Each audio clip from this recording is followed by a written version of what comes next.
Well, good afternoon. Good afternoon and welcome. Welcome to another of our Webinar Wednesdays hosted by CSU Bakersfield Small Business Development Center. I'm Kelly Bearden. I'm your host today, your moderator, so to speak. Got a great program, some good ag programs out there coming online right now, particularly the Value Added Ag Producers Grant, but some other unique things that we're going to touch today.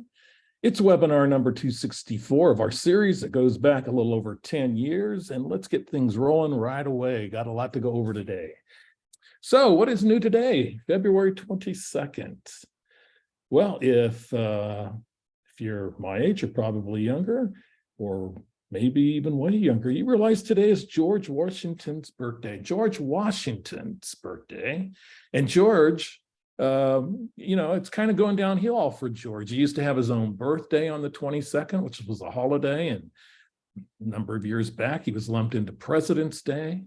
But anyway, we're going to take a moment and just wish George Washington a happy birthday today. So we have great ag programs today that we're going to discuss, and you're going to learn more about the USDA's Rural Development. And also, just briefly today, we're going to be brief on our capital and economic reports today.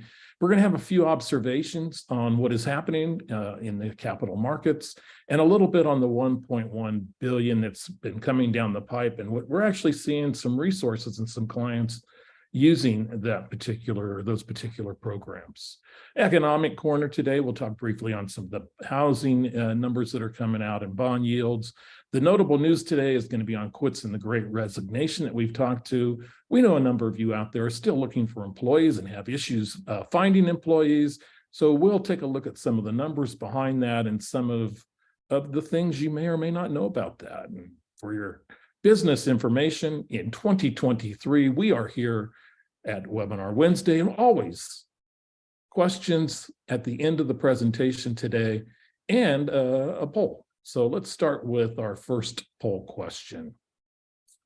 And since we did talk a little bit about notable news, and it's going to be a question on the Great Resignation, and that one state led the country in numbers that quit, basically 4% of their population or their workforce.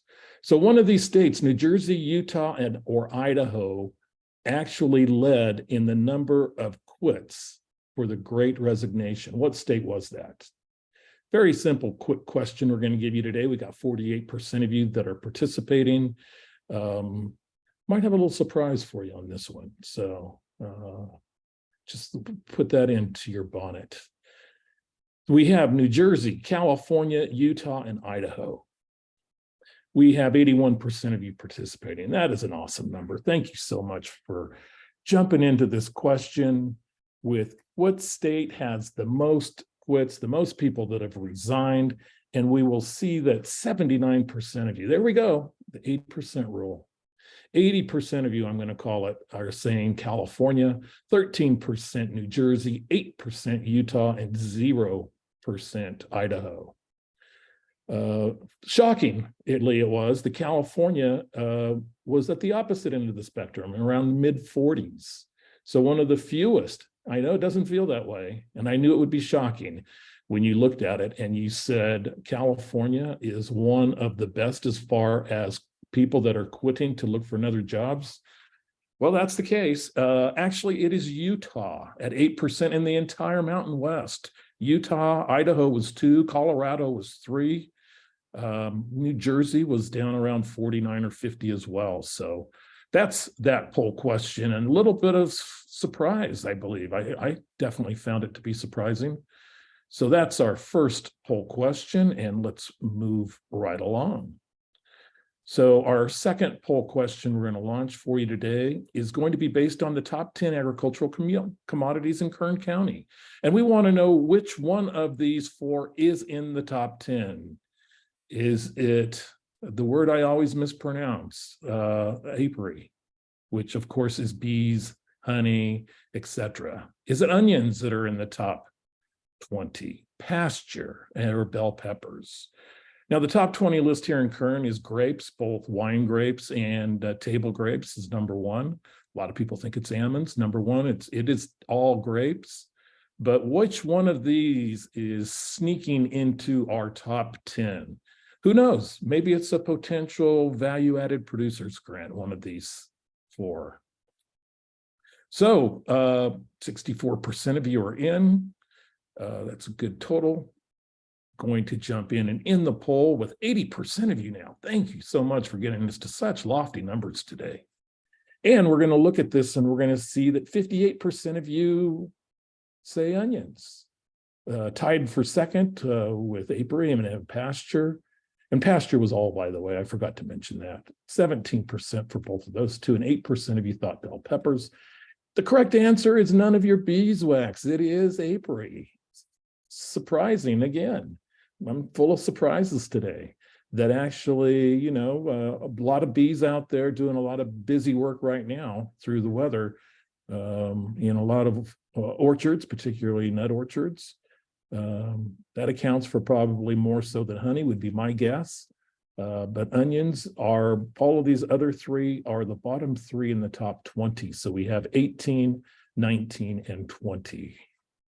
Surprising. I thought I would have probably picked onions on that one myself. And our last poll question, we do have one more, and it is just for information for us that we can use at a future date. We want to know what ag topics you would like to see on Webinar Wednesday. We do a lot of funding, a lot of business related stuff, but what agricultural based topics are, and I threw a few in here, maybe ag funding programs for production. Maybe to deal with farmers and commodities, or it could be ag programs for innovation and research. We touched a little bit about that last week on the SBIR program, or could be potentially ag programs using ag technology. And the last one would be maybe ag center programs through the Grimm School at CSUB and other programs. So what programs, and if you don't see any in there, please go to the chat and put it in the chat. So we have launched this particular program. It's doing some strange things to me, but ag topics you would like to see. So I saw it as being launched and it's not looking the same as far as I'm concerned. So I am going to abort this particular poll as I'm having poll issues again. Gee, I'm not even going to mention that. So actually that poll was launched. I don't see the results. So we're going to just ask you, if you have any particular topics you'd like to see, please visit the chat box and put them in the chat and we will review those and bring some more ag-related programming content to you. Okay, so real quick, really brief, look at this, a real brief capital access section this week. And I just want to give a quick observation, and we'll have a little bit more information on the program that we like to call the SSBCI, which is the State Small Business Credit Initiative. It's the $1.1 billion that has come down from Washington to 2 departments in Sacramento. We're starting to see some clients go to some of the development companies for state guarantee loans and some of the other things. But really, one quick observation is when you're looking for capital, oftentimes you don't find all of that particular capital at one source. We're seeing some clients that we're working with where we're basically, for lack of a better word, we're using piecemeal. We're pulling 20,000 from a program here, or maybe 30,000 there, and 50 from another to get to 100,000 that they need. So there are ways in actually using multiple programs to your advantage. And I know it's not always the cleanest and easiest, but oftentimes it is easier to get funded with those smaller amounts rather than the larger sums that might require some other additional collateral or other sources.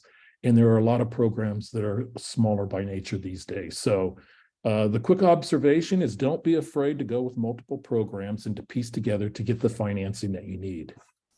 Storm relief, really not going to talk about that. I thought it was interesting that we are having more storms, but the final date is coming up for those that really want to get into and do something with FEMA or with SBA. You see their information there.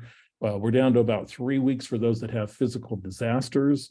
If you have a disaster which is more so along the lines of, along the lines of the disasters, the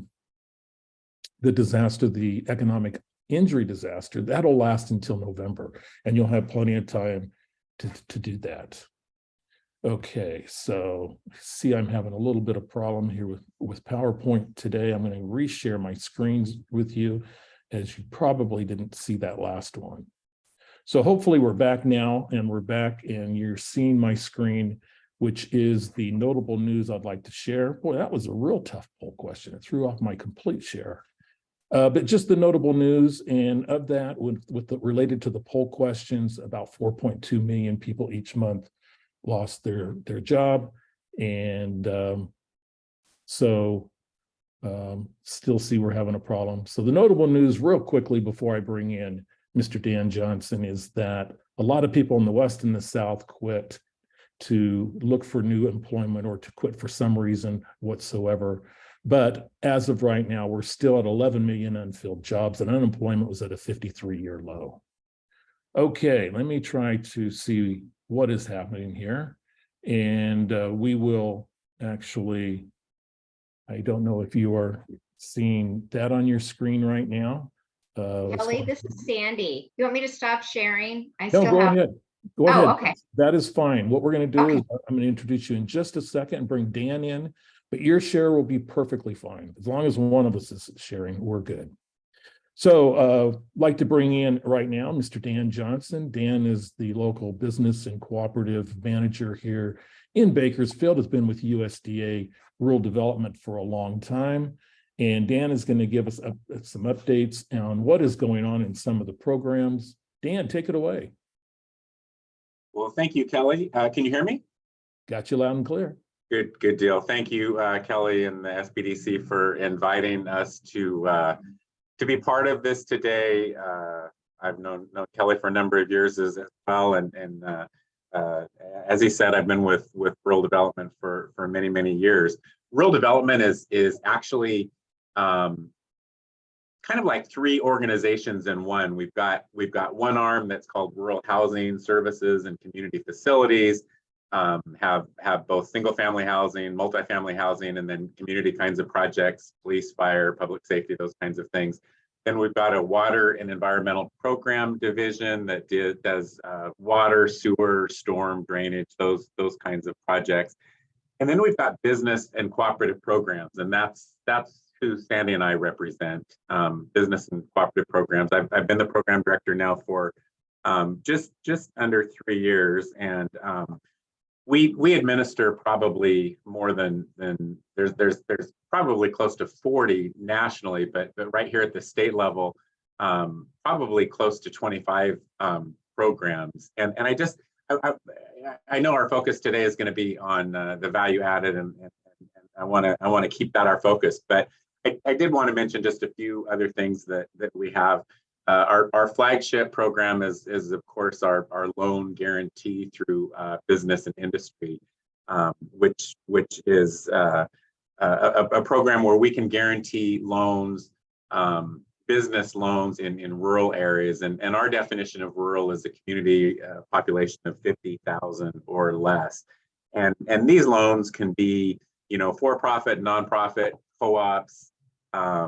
It could be through any kind of a federally or a state chartered bank, farm credit system, savings and loan credit union.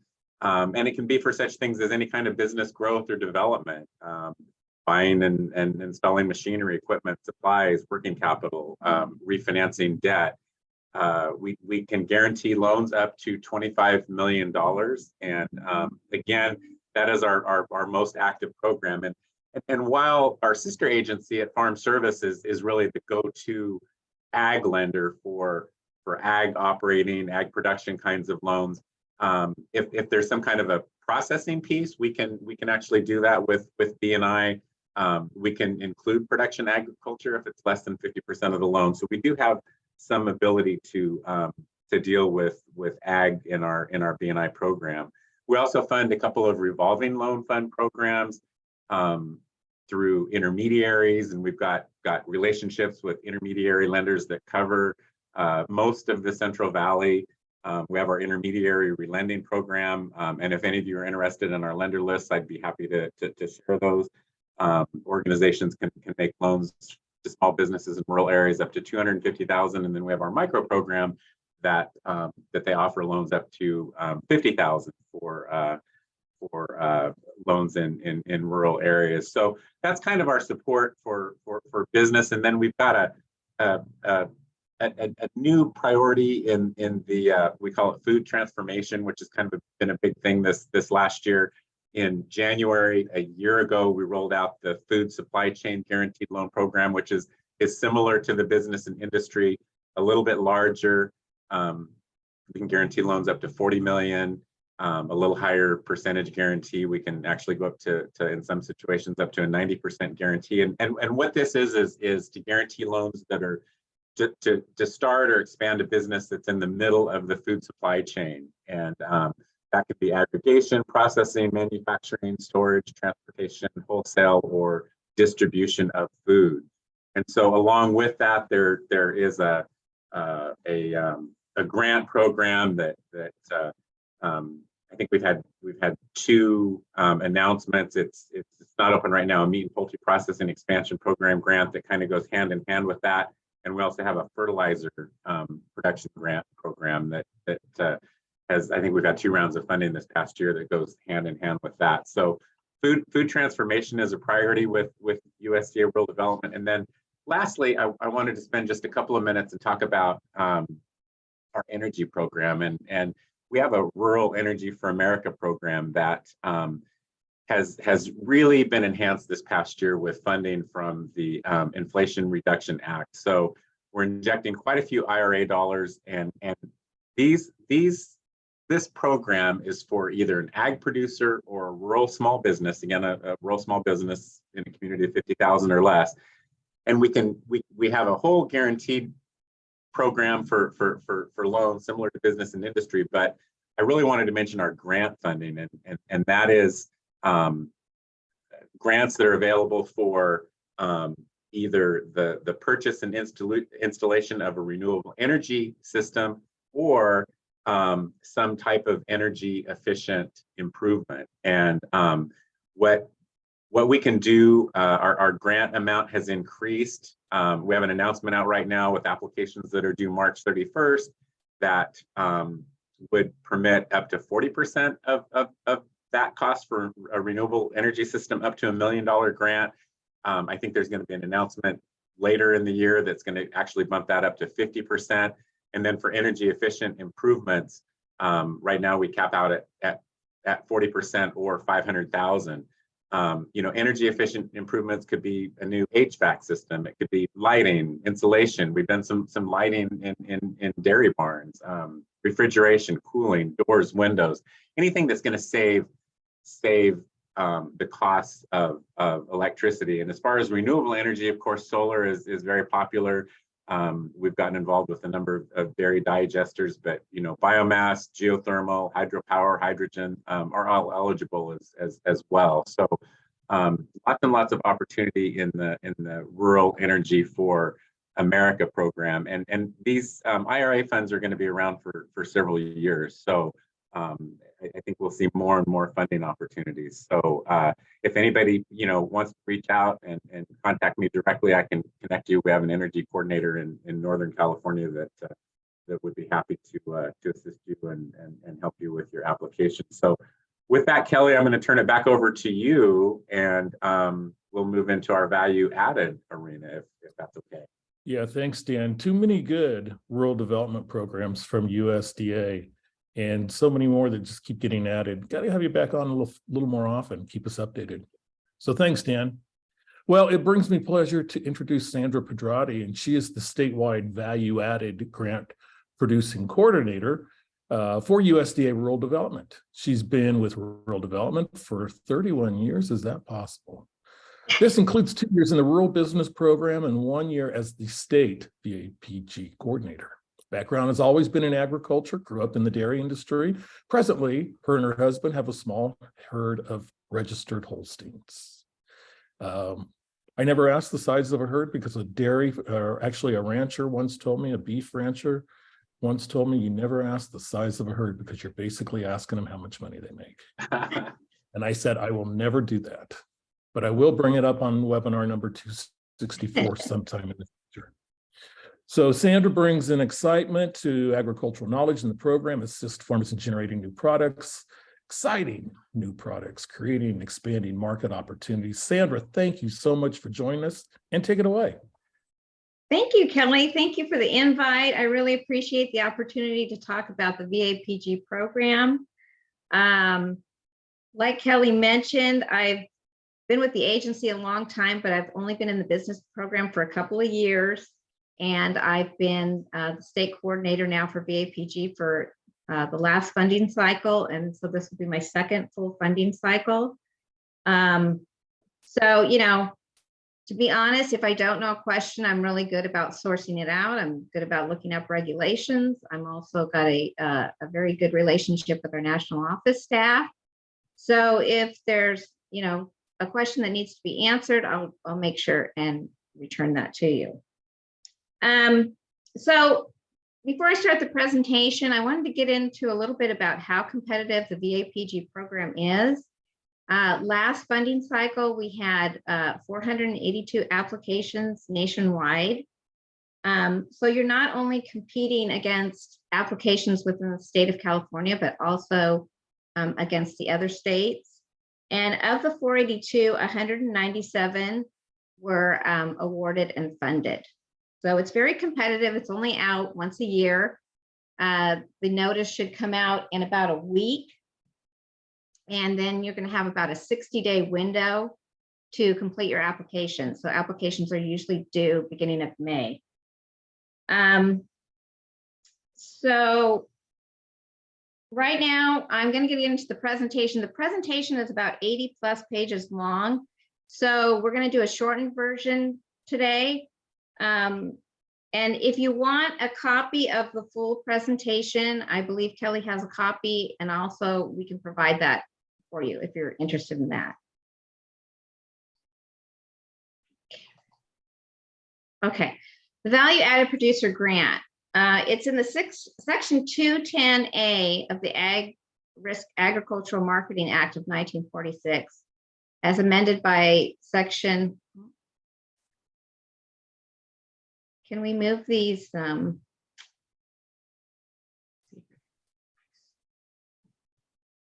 I can't read my.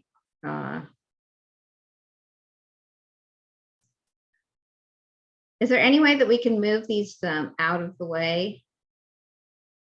The pictures here. Okay, there we go. Sorry about that. I'm fairly new to Zoom. So anyway, okay. So it's under section 210A of the Agricultural Marketing Act of 1946, as amended by section 6203 of the Ag Improvement Act of 2018, which is also known as the Farm Bill. And the Farm Bill comes out every 5 years, and so they're working on the next one this year. It's regulated by 7 CFR Part 4284 Subpart J, published May of 2015. The regulations are actually in the toolkit or the application. And so there is a link on there so you can look anything up. It's very accessible. Okay, what's the purpose of the Value Added Producer Grant Program? It provides funds for economic planning activities or eligible working capital expenses to enable viable agricultural producers to develop businesses that produce and market value-added agricultural products and to create marketing opportunities for such businesses. So we're talking about everything post-harvest from the raw commodity. So the grant pays for processing, packaging, labeling, marketing. It doesn't pay for any farming costs to produce the actual commodity. Okay, so it's everything post-harvest. The VAPG is not for job training purposes. It's not intended to teach people how to farm. It's not a technical assistance program. It's not for research and development. And of course, it's not a loan, it's a grant. And it's not intended as a continuous stream of capital. So with these projects, we want them to be viable, self-sustaining. If you have to infuse grant money into a project over and over, it's probably not a good business venture. So that's, you know, at the end of your project, we want it to make sure that you're getting a return on it. Okay. So for the 2023 funding cycle, there is currently 31 million allocated nationwide. As I mentioned, the funding notice should come out in about a week, beginning of March sometime. You can go onto our website, www.rd.usda.gov. We update the notice in there, and you can get the toolkits in there, or you can send me an email, and I do have like a mass email list that I send out with the notice and the toolkits and everything. So if you want to do it that way, that's fine.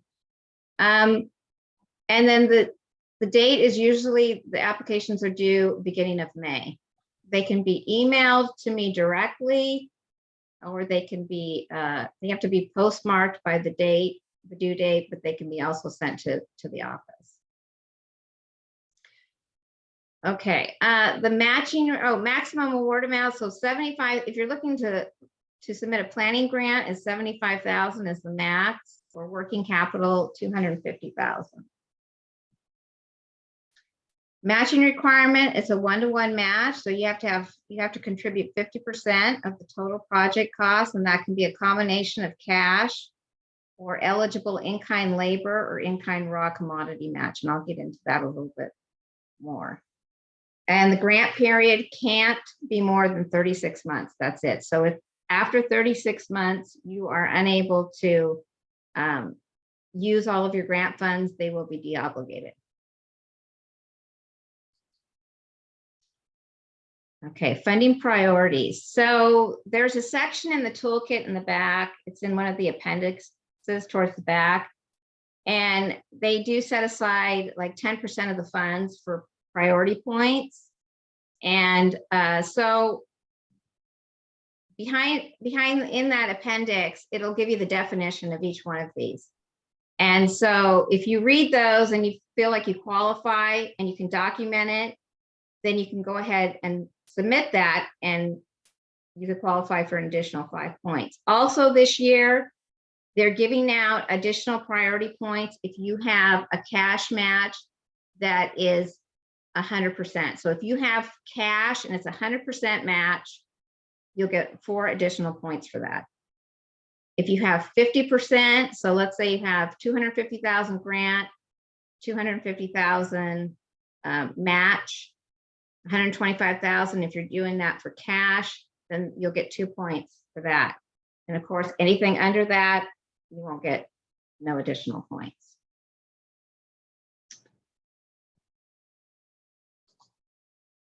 Okay, so the basic program requirements is you have to be an eligible applicant, you have to have an eligible project, you have to have an eligible purpose. Other eligibility requirements, you can't be debarred from any government activity, you have to be a U.S. citizen or legally admitted. There's a few other things there. And then that's eligibility. So there's 2 phases when you submit your application. There's the eligibility phase, and then there's the scoring phase. So if you get through the eligibility phase, you will move, your application automatically moves on to scoring. And that's where we talk about the evaluation of the criteria. The application, once they're submitted in May, you really don't hear from us until about mid-September. So it's about 4.5 months that it takes to go through the whole entire process. And if there's something not correct with your application in the eligibility phase, we don't contact you or anything. So once you submit it, that's the final submittal.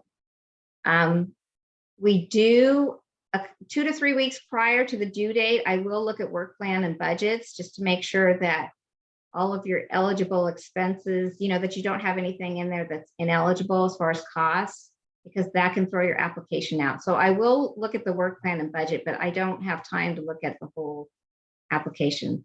It's quite long. But I mean, any questions, you can always call me if you don't know or you have a question about something. Applicant eligibility. So the 4284.92A, that references the regulations. So if you're going to look specifically about applicant eligibility, that's where you would source it out in the regulations. Okay, so you have to be one of these to meet the applicant type. So you have to be an independent producer, and I have a little chart that will talk about each one of these. An ag producer group, a farmer or rancher co-op, or a majority controlled producer-based business. So if you fit in one of these categories, you will be eligible. Okay, so independent producer, you can be an individual, sole proprietor, ag producer. You can be an entity solely owned and controlled by independent producers, partnership, LLC, LLP, corporation. And we also have steering committees or harvester, which could be like if you were a fisherman, that would be eligible. The ag producer group is more of a nonprofit, member-based. The majority of the members and the board of directors are independent producers. And I will get into what the definition of an ag producer is. Farmer rancher co-op, owned and controlled by independent producers, operated on a co-op basis. And then we have the majority controlled producer based, which is if you have 4 owners, 3 of them are considered ag producers. One of them is kind of a silent partner. They're just like an investor. That would be eligible because you have the majority that are ag producers. Okay. Now, this is the definition of an ag producer, and this really gets scrutinized. So if you don't meet the definition of an ag producer, you probably won't make it through eligibility. So it's an individual or entity that produces an agricultural commodity through participation in the day-to-day labor management and field operations. So we need to see some detail. What are you out there doing? You're doing the day-to-day, you're doing all the breeding, you're doing all the feeding, you're doing the irrigation, whatever you're doing. Because if you put in there that you just do the day-to-day labor management and field operations, that won't cut it. You have to put in there specifically what you do, what your partner's doing, whoever is participating in the application. What are their day-to-day? And you need to make sure that if it's an LLC that everybody is listed in there and what they are doing to meet the definition. Okay. So all 4 applicant types must currently produce and own more than 50% of the raw commodity that's going to be used for value-added product. If you have a project that requires maybe 80% and you just don't have that much raw commodity, you don't have the land to produce that. If you ask your neighbor and the neighbor says, yeah, sure, I'll give you the additional 30% so you can do this project, you just have to source it and document it. I've seen some applications that have had to do that, but they don't really say in there if they had to pay for that or if it was just given to them. So you don't want to leave anything like that open. So if you're going to ask for additional raw commodity, make sure that that's documented on where you're getting it, if you're paying for it, or if it's just being given to you. And you also have to own the product from its raw commodity state through the production of the value added product during the project. So you always have to maintain ownership of it.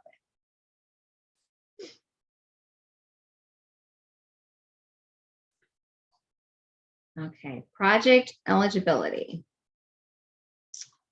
And this is where it talks about project eligibility, 4284.922A. Okay, so the applicants have to use one of the following methodologies. So change in physical state is where you're actually changing the raw commodity. So that would be goat milk into cheese, strawberries into jam. So it's an irreversible state. It can't go back. A large percentage of our applications are this methodology type, change in physical state. We also have produced in a manner that enhances the value of the ag commodity. A lot of this is certified organic. So if you have your certification and you're selling your strawberries now certified organic, they're labeled that is adding value to that commodity, and that's eligible. Okay, we have physical segregation. We really don't see any of these, but that has more to do with GMO versus non-GMO. If somebody's interested in that, I'll probably have to get a little bit more detail about that. I've never seen one, but that is something. Oops.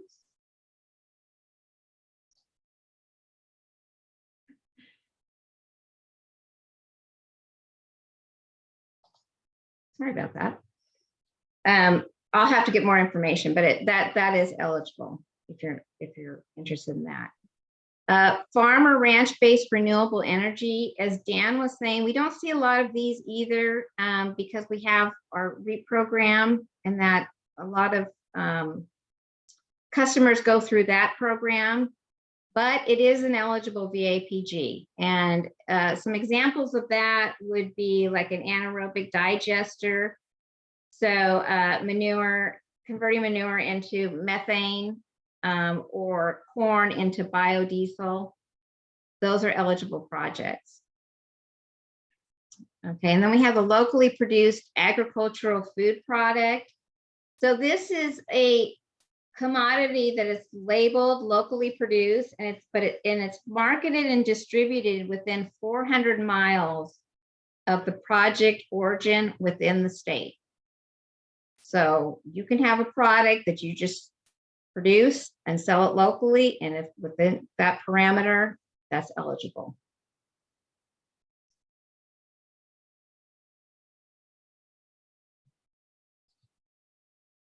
Okay, so all projects, these are called the markers of the projects. All projects have to demonstrate increase in customer base and revenues or return to owner.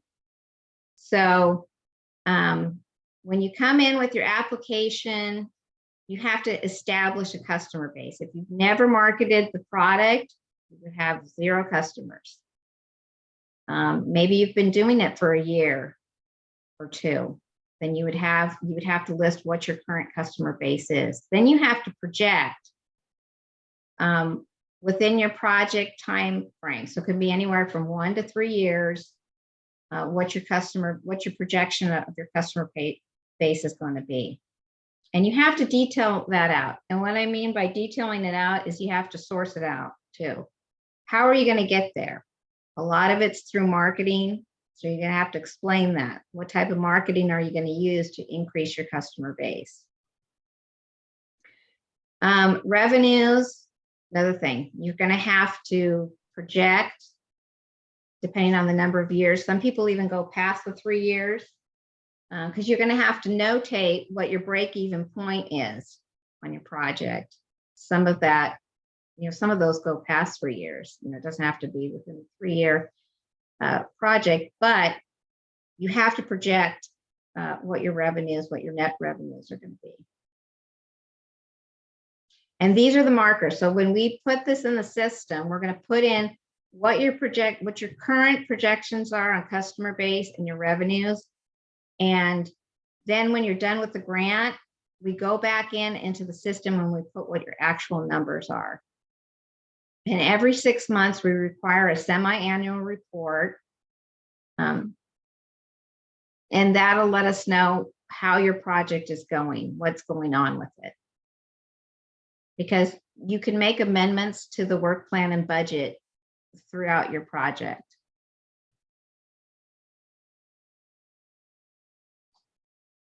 Okay, purpose and eligibility. So there's two types of grants. There's a planning grant and there's a working capital grant. We don't see a lot of planning grants. I think last year we did, I think there was 11 that got funded. And that's just to pay a qualified third-party consultant for development of feasibility study, marketing and business plan related to the processing or marketing of a value-added product.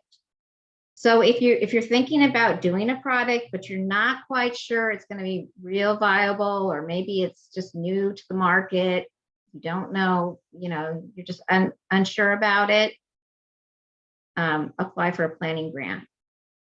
And then once you get those for 2 reports, you can, if you file for an emerging market, the next funding cycle, then you can use those reports for that. The working capital grant is to pay eligible project expenses related to the processing or marketing of a value-added product. Okay, so there's 3 different requests. Number 1, requests of $50,000 or more. So if you're looking for a grant for anything $50,000 or more, and you have not marketed the product for more than 2 years, so it'd be 2 years or less, then it would be considered an emerging market. Now, with an emerging market, you have to have a feasibility study and a business plan by a third party. So those 2 reports have to be submitted with a request $50,000 or more. Requests of $50,000 or more would be market expansion if you had a product that's been in the market for over 2 years. So if you've been, marketing a product for a little bit, you could do a market expansion, and only a business plan would be required on that. And then we have what's called a simplified application, and that's anything under $50,000. There's no reports required, but you still have to demonstrate the increases in your customer base and your revenues. That has to be documented in there.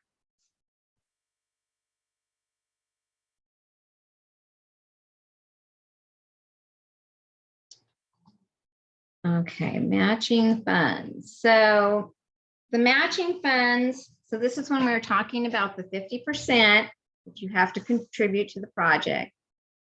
So this is the different forms of the match. It can be either cash, loan, or line of credit.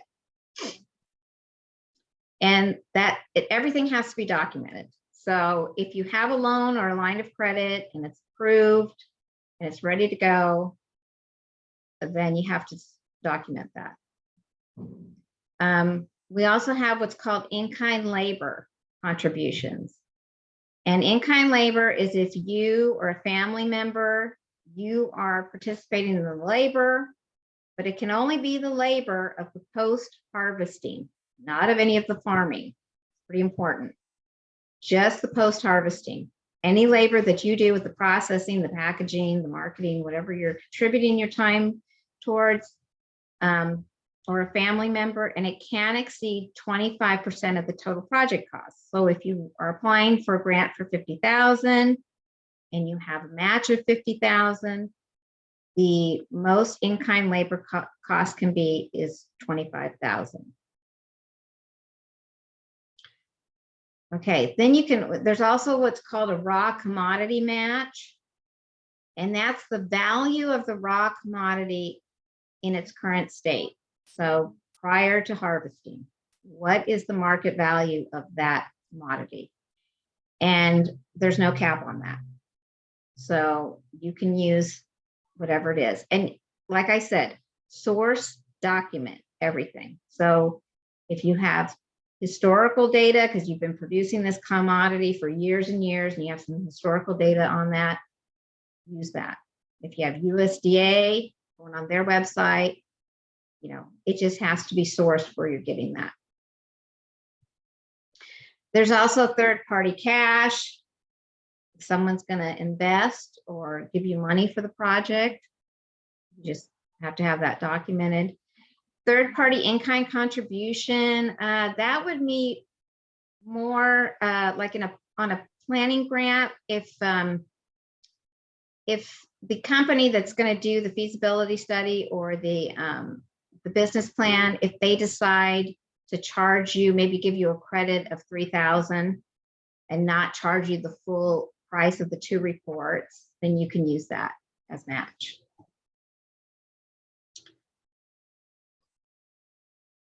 Okay, so matching funds, they have to be equal to at least the grant amount.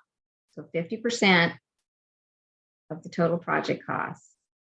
They can only be spent on eligible expenses, and we'll get into that. And if you get awarded and you submit a draw, we like to see the draws be at a 1-to-1 also. So if your first draw, you're asking for $5,000, your match should be $5,000, at least $5,000. So what this is saying is that we don't want grantees to come in and ask for draws just on the grant funds. So they have 2 or 3 draws and they're only asking for grant funds and there's no match contribution. So a 1-to-1 on draws is what we like to see, or in this case, it says, you know, even an advancement of match funds before grant funds, but we typically don't see that. It's usually 1-to-1.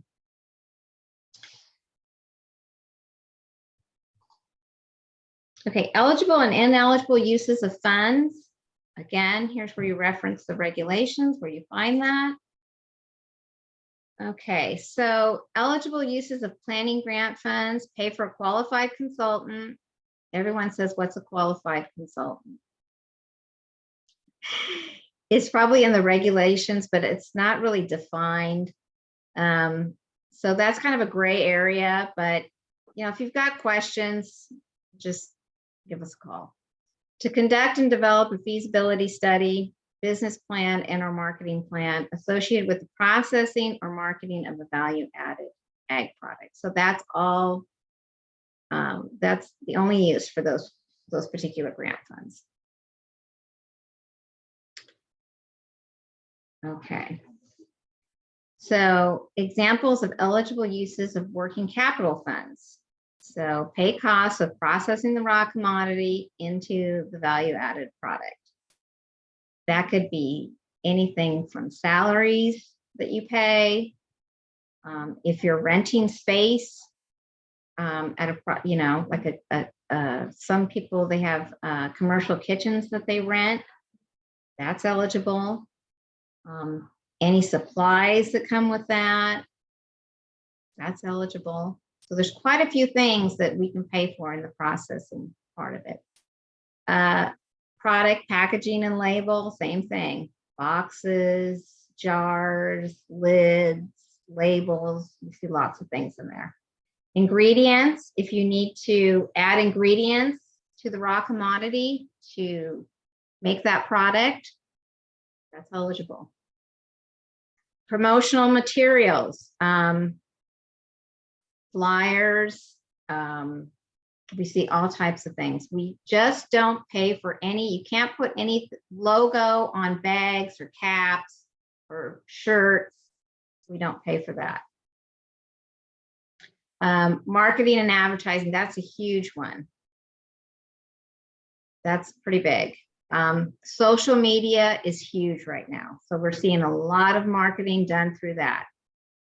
Also, we have creating a website, doing online sales, farmers markets. We can pay for banners, tables, laptops, card readers, you know, whatever you need, transportation to and from, you know, ship, you know, kind of transporting the commodity to wherever the farmer market is. So there's a lot, billboards, radio ads, newspaper ads, all those types of things. We, marketing companies, some people just go through a huge marketing company and pay them to do all the marketing. Trade shows. So if you're going to go and bring your product to a trade show, that's eligible.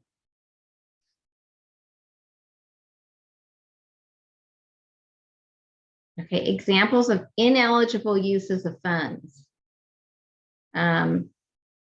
So again, expenses related to ag production. We don't do anything with that. Nothing with planning, building, or repairing facilities. So we don't do anything with buildings. No new construction, no remodeling, nothing like that. And we can't use the grant funds to pay associated parties for that raw commodity that I was talking about earlier. So you have to either pay for that additional raw commodity from the neighbor, or he gives it to you, but the grant funds can't be used for that. Ineligible equipment expenses. We do have a $5,000 allotment for small equipment. Some of the things, like I mentioned, laptops, card readers, we've done scales. Let's see. There's numerous of little type equipment items like storage. I can't think of what sealers, bag sealers, things like that, that you need to assist you. Some small equipment, yes, we'll look at that. So if you have any questions on that, I would suggest that you call me before just putting that in there.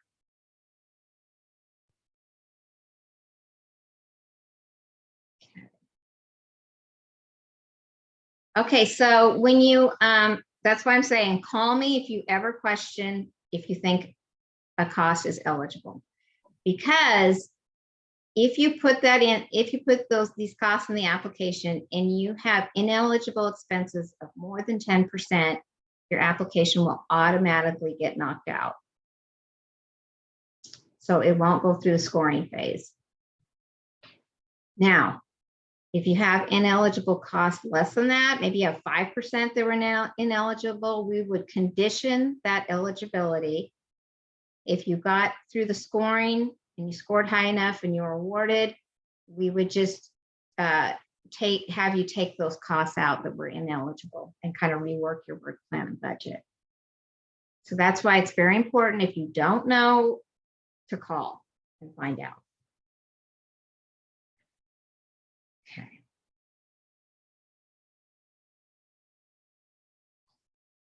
So once you get through the eligibility phase, then you're moving on to evaluation criteria or scoring. And RD scores the application. And there's also 2 independent reviewers that also score the application. So your score is derived of the average of those 3 scores.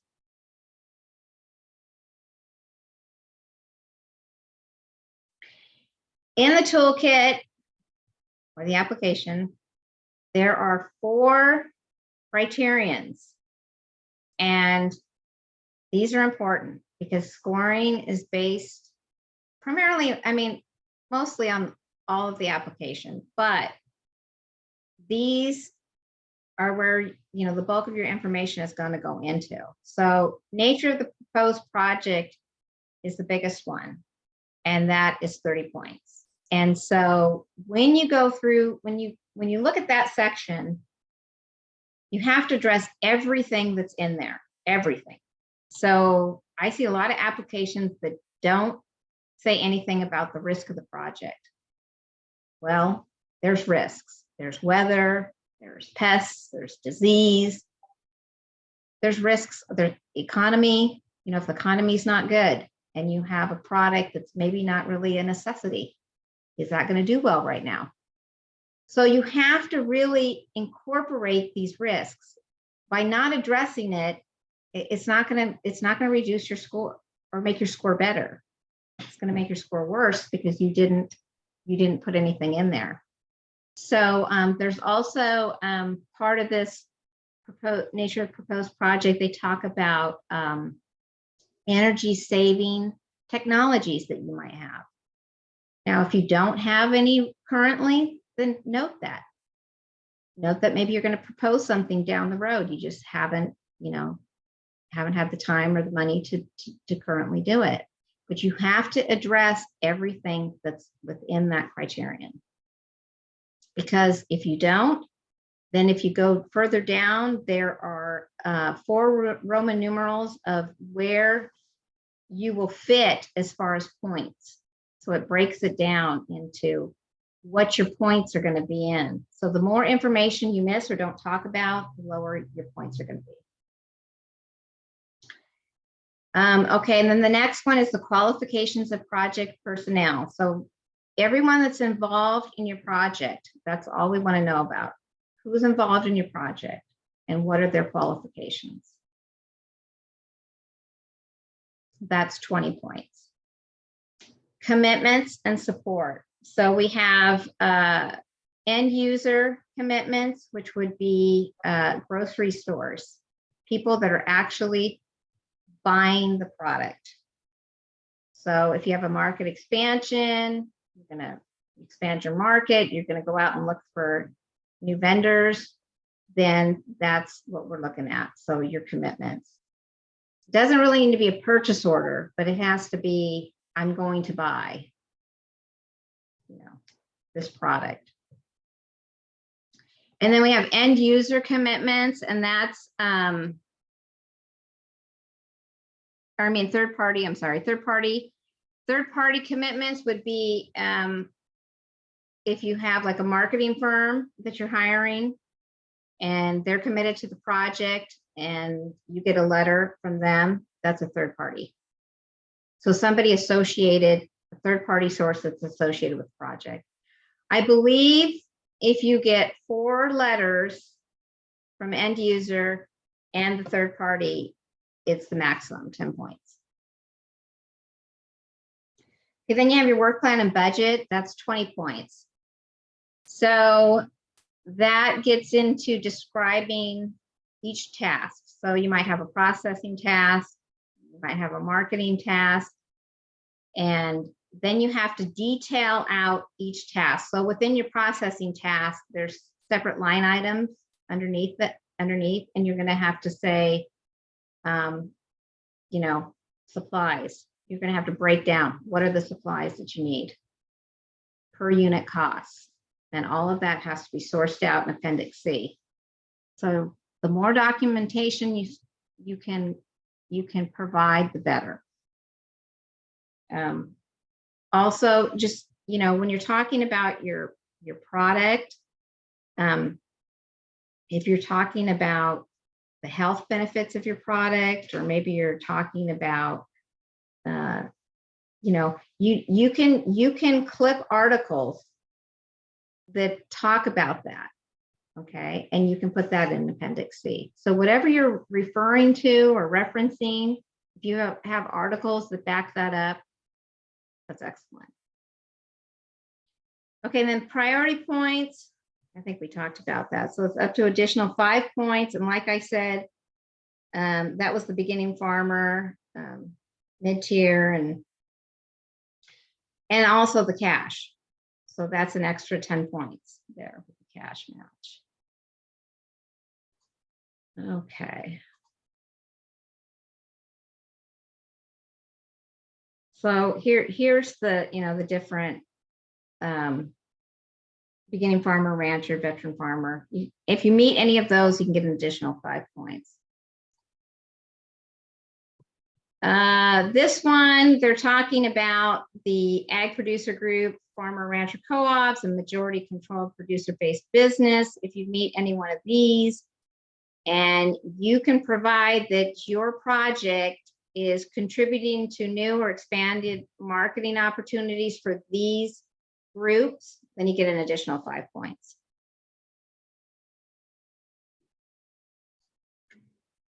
Okay, VAPG by the numbers. So this is what I was saying earlier. So last year we had 482 applications. 342 of those were deemed eligible and 197 were funded. So 33 million. Awards by grant type. So we have working capital, 186, so 94.42% were working capital. That's the bulk of our applications are working capital. Planning, we had 11. And that's typically what we see pretty much every year. Awards by applicant type. So we had independent producer at 92%. Co-op was 5%. And then majority controlled producer base was at 3%. And then we had one ag producer group. Awards by priority category.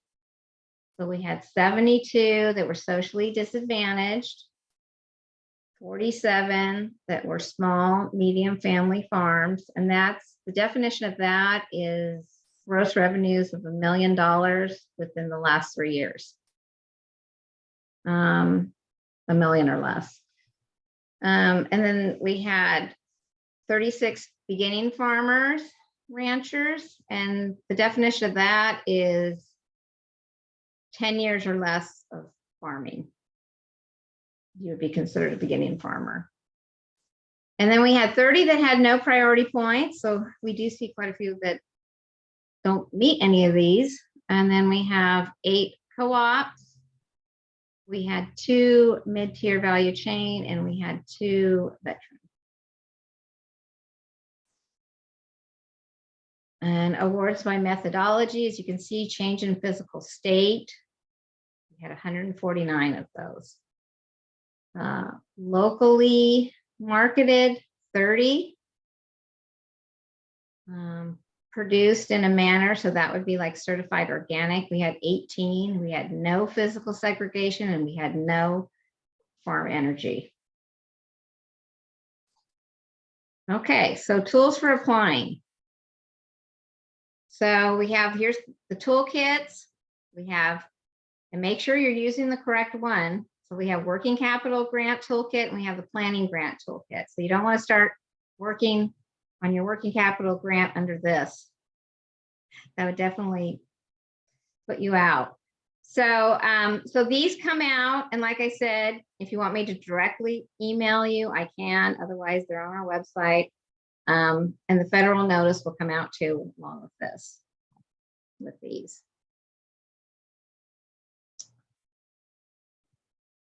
And I think that's it. If there's any questions. Fantastic. I'm sorry, I ran over. Well, that's a lot of information. It was. So let's hit the Q&A box real quickly. I think we're going to have some questions on a few different sources. Sure. And one of them definitely is going to be match. So our first question was on match. 75% of the match can come from third-party contribution. Is that correct? 75%? I think a couple of the numbers that you were throwing out there, and but let's just use that as a framework to just talk overall. Overall, you can have, So you can literally put together an application that has 100% of your match is in-kind match. Yes, you can. And that will probably be that is reflected in the true. scoring somewhere, but You just, if you have no cash, you know, obviously you're not going to get any of the priority points, but yes, you can have an all in-kind, either in-kind labor combination or in-kind raw commodity match with no cash. Yeah. great. You can submit it that way. So I know we're going to have questions on the matching components of it. Here's a question. Does adding salts and seasonings to almonds like Blue Diamond, and then they sell that product, does that make it the value-added product? So is it taking the raw commodity, being raw almonds, and adding seasonings? Yes, like as a flavoring. Mm-hmm. Yeah. Yeah. You have to make sure that it adds value. That's the key. Because in your application, you have to explain that. How is this adding value? And if you can get the same price for an almond without that, then it's not adding any value. So that's something to think about when you're doing your project. Does selling it as a snack, obviously it would add value because you're putting these additional ingredients, you're making them more tasty. You know, they're in a convenient pouch or package. That would add value. Mhm. Well, jumping into the chat real quick, we see a few references and a few other aspects in here that people might want to consider. A little bit on the disaster programs out there. There's contact information for Dan. There's contact information farther down for Sandra. There's the value added fact sheet. There's the application process. Thank you, Maureen.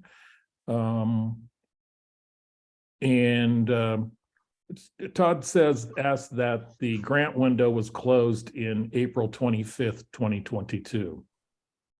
So I'm assuming that was last year's program, and it is probably still up showing that the grant is closed because it hasn't opened yet on March 1st. Is that correct, Sandra? It closed, last year it closed, I think the 2nd of May. It was, yeah, that was the due date for the applications. So last year it closed. I'm sorry, go ahead. Yeah, it closed on May 2nd. So this year we have a later opening coming up on March 1st and a shorter time to respond to Right. on May 1st. Typically the notice comes out in first part of February. So typically it should have a 90-day window to turn the application in, but these last few years they've been running behind. So yeah, they never extend the date due. So whenever the notice comes out, that's what your window is. Well, I think we had some energetic people that want to do some value added grant Good. projects, I hope. That's good to hear. So I totally anticipate being in touch with you and getting more information. Please, if you are going to go through this process, reach out to Sandra, let her know what your project is going to be, share with her your application, let her be a great resource to you. As far as the third-party information and stuff that's required, as far as feasibility studies, the business planning, some help on your budgets, help on your cash match, contact the SBDC. Unfortunately, we get to deal in the life of cash match and matching grant funds. So we have a lot of expertise in that area, and there are some good ways to do it and some bad ways. You want to be on the good side of it. So, so a lot of resources. And any last comments, Sandra? No, I'm just, I'm going to reiterate what you said. If you have a project in mind, call me. Please call me, email me, and let me know what it is, and we can talk through it. And I can get into a little bit more detail with you then. Great. That's the best thing to do. Well, thank you for fording through all that snow to get to your office in Eureka. And I know you don't snow very often in Eureka. No.